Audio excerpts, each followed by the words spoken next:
Yo, what's going on, guys? Welcome back to the channel. My name is Nick Theriot, and I hope you are having a great day. Today, I have an exciting new video for you guys where I'm going to show you my number one kind of golden rule I follow when running Facebook ads in 2021, and pretty much my golden rule since day one with Facebook ads. So I've put out a lot of content over a while now, and I get all these questions about certain things about, hey, should I turn off my ABO campaign before duplicating into a CBO? Should I turn off this ad set before I duplicate it, before I create a new one? Like, just should I increase the budget this ad set's doing well? Then look, you're in the right place right now, because got my golden rule for all of this that's super easy and super effective to follow, and it's going to drastically improve your performance. So before we get started, make sure you hit the like button on this video and subscribe for new videos just like this one every Monday, Wednesday, and Friday. So with that being said, let's get started, guys.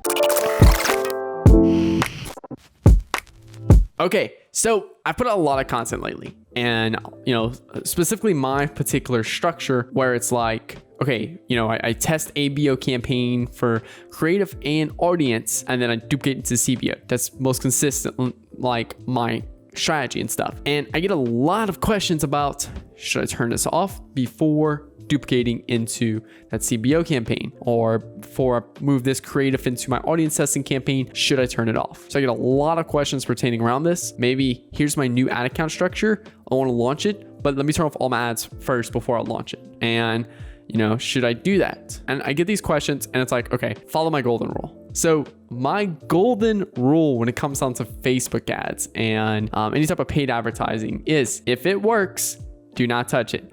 Like, grill this into your brain. So there is a few kind of maneuvering around that a little bit, but let me explain. So let's say you're running an audience testing campaign, ABO, $40 per day per ad set, $20 per day ad set, whatever. You're testing audiences in an audience testing campaign. And you find a purchase LLA 1% 30 day, it's killing it, it's working really well, and you want to duplicate that into a CBO campaign to scale it. And you do that, and then you turn off the one that was already working really well in audience testing campaign, and now you're scaling it in your CBO. That does not follow my rule of, if it works, do not touch it. So you do not want to turn that off. You want to leave it on, and you want to duplicate in your CBO and scale it up. Yes, you'll have a little bit of auction overlap, but because you're spending significantly more in your CBO scaling campaign, I'm not worried about a $20 to $40 a day budget competing against that. I'm worried about auction overlap when it's an ad set budget optimization campaign, and you duplicate a purchase 30 day and have two purchase 30 day ad sets, both at $1,000 a day. You're gonna have some major auction overlap. A $20 or $40 a day ad set, and then that same ad set being put in a CBO at $100, $200, $300, $400, $500 a day, very little auction overlap. There will be some, but very little. So if it's working, do not touch it. So that does not mean you can't duplicate it, because I'm just talking about,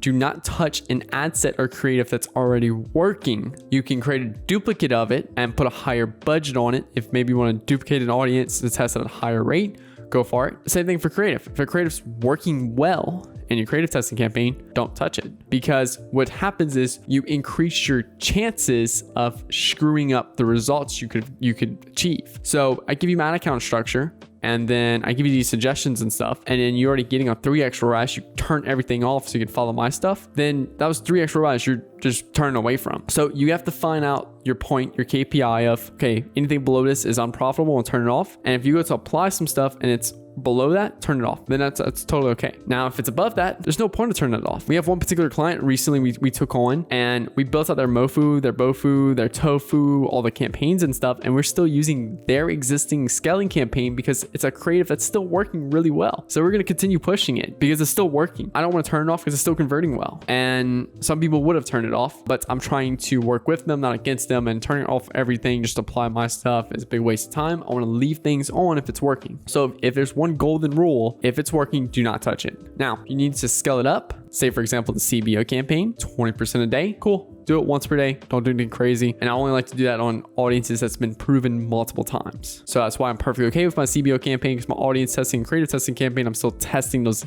effectiveness of that creative in that audience. Whereas the CBO scaling campaign, I'm literally creating that campaign specifically for scaling. And there have been proven variables to where whatever budget we throw at it works really well. Now, I wouldn't if I wanted to jack up the price or the daily budget above 20% in a day, then I'll go ahead and duplicate it at a higher budget. So let's say if I wanted to increase my CBO from $100 to $500, I'm not going to do that one campaign. I'm going to do that in two. So I'm going to have my original $100 one and I'll duplicate it at a $500 day budget to increase it. So that's where I'll go with that. So if there's one rule you can follow, it's working, do not touch it. Duplicate it and scale it up. Or if it's a CBO scaling campaign, increase it by 20%. Maybe you're doing an ABO scaling campaign and you're scaling your ad sets inside of a campaign, then go ahead and do your 20% increases. But general rule of thumb is if it's working, do not touch it, regardless of where it's at in the funnel, unless it's like, I've had it before where we're running like a Valentine's Day sale a few days after Valentine's Day because it's still working well. I've had, Cyber Monday ads go to like the Friday after Cyber Monday. Like if it's still working really well, don't touch it because you're limiting your results and stuff. So I hope you guys enjoyed this little video.